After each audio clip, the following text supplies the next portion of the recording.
came off that edge, huh? Right. There are mountains never seen, where the biggest predators hunt, and where we will fish. And the nice thing about fishing this time of year, most of the fish have pushed on through. The ones that are left, usually the big boys. You know, I'm starting to fall in love with this island in a hurry. The voyage to remote San Salvador Island is the fishing expedition of a lifetime. Just a speck at the end of the Bahamian island chain, this is the true edge of extreme.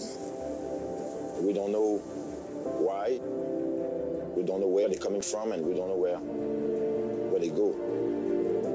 But for some reason, they come back every year. The biggest wahoos in the world.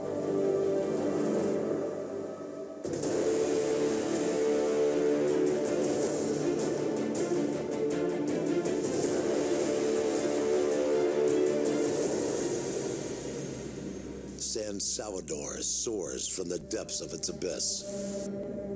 The summit of an underwater peak, its slopes climb thousands of feet. Rich nutrients are drawn to the surface. The cycle of life, from plankton to baitfish, small predators to the great ones, turns without stopping.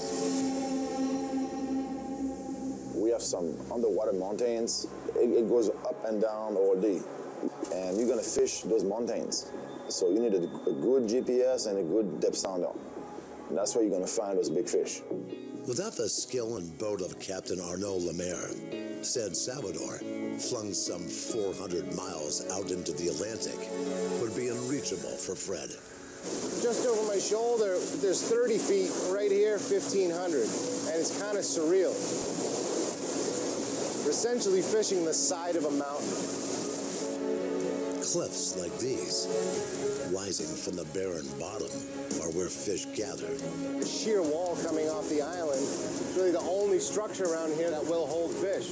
And you can just picture it, cold, nutrient-rich water from the depths, churning up towards the surface. Ocean life begins. Photoplankton up to baitfish and all the way up to the predatory fish. That's what brings them here. That's exactly what brings us here. For Fred and Arnaud, it's a long wait, a long silence. The seconds tick by, stretching into minutes. And all you can do is imagine what is finning toward the trolling lure. Fred, fish on over there.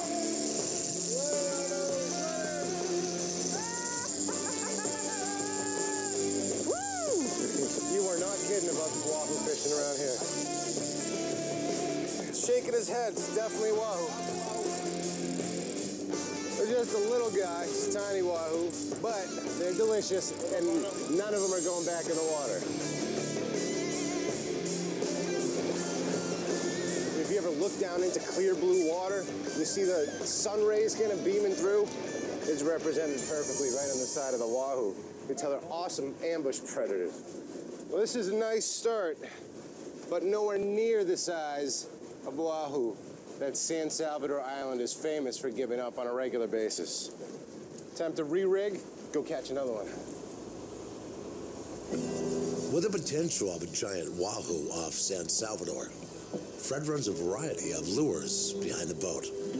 But one of the ways that I prefer to fish wahoo, and really any other pelagic offshore species, is to kind of mix up the offerings. I'm going to be running 5 lures behind the boat, some of them weighted subsurface, 12 ounces. It's heavy. It's going to run a foot or two below the surface while we're trolling. We're also going to switch the spread up a little bit with some topwater plugs, things you'd more associate with marlin fishing or yellowfin tuna fishing. Things like this islander. The big cup face is going to throw a lot of water along with your typical bullet head islander. Obviously all rigged up with cable, and they're all rigged for ballyhoo as well. We're going to run ballyhoo on all of our lures to try to increase our chances of getting a monster wahoo. This is a lure made by my buddy Joe Shute. Now, we pull these behind my boat back in Massachusetts for giant bluefin all the time. Joe modified this one a little bit for wahoo. It's got some sexy, sexy colors, so I'm gonna get it rigged up, send this one behind a boat. I have a feeling it's going to do some damage. As soon as the tide switch, that's when the bite is going to turn on. And then the big fish is going to come up. No doubt about it. See the fish over there? Fish are jumping. The wealth of the waters around the seamount is in evidence with a boiling skipjack. Skipjack or bonita feeding right there. The bait that the fish you're trying to catch eats on a regular basis, right there. Distracted because they're feeding themselves. Hey, the formation of the food chain right before our very eyes.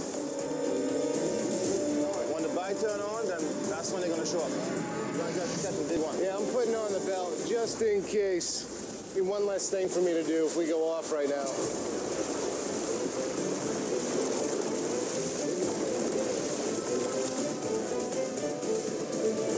Usually under the tunas, that's where the big wahoos are there, they're waiting to feed.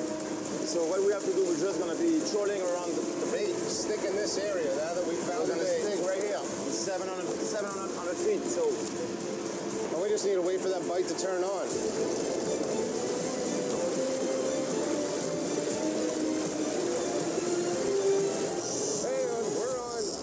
Just getting here to film has taken 10 years. Rumors of world record-sized wahoos stir the waters of remote San Salvador. But having found veteran Captain Arnaud Lemaire, we're going to put those rumors to the test. We got a little one. We know we already got one. Yeah. And we know that their baits, their food sources here. We've been seeing the skipjack and little blackfin tunas on top. Right, you see that frigate over there? Yeah, he's on fish. That's the fish under there.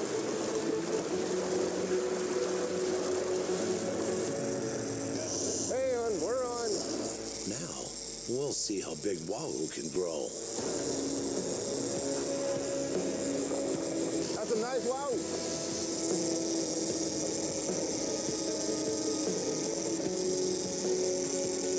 Woo! Big run. Nice fish. Definitely a nice wahoo. Much bigger fish than the first one. Yeah, the funny thing is, Arno pointed out that frigate. As soon as we made our turn towards them, boom! Right there. I'll get him closer. I'll get him closer to you.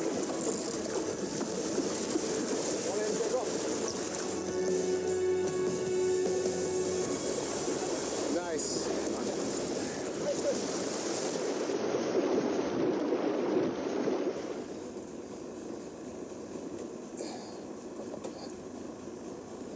I'd say that's respectable. Wahoo, no matter where you are in the world. Thanks, Sansal. In the box. Yeah, right. Need a bigger box. With one monster wahoo in the box, there's a little time to fish for more variety for dinner. I have a little surprise for Fred. He's gonna catch a mahi right now, but he doesn't know. Shotgun! Got him! Nice dolphin. Wow, man, those colors on that thing, absolutely gorgeous. Everything down here is so pretty. Another flash of electric green tracks the lure. Who knows? You never know, right? Like you say, Arno, you never know. Let him take it, let him take it, you got it.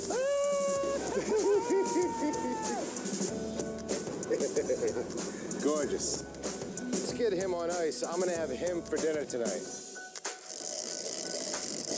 Yeah, wow, small wahoo. Multiple times a day, you really need to take a solid look at all your rigging. Make sure nothing's been nicked. These wahoo have amazingly razor-sharp teeth. I mean, razor. Take a look at this diver. This has caught 2 fish, and there's literally chunks taken out of it. I mean, powerful, powerful jaws, super sharp teeth. If you don't think their teeth are sharp, just ask Arno. He had 105 stitches in his leg due to a wahoo a couple of years back. No joke, man. If you make a small mistake, they're gonna cut you. One of the wahoo cut my leg.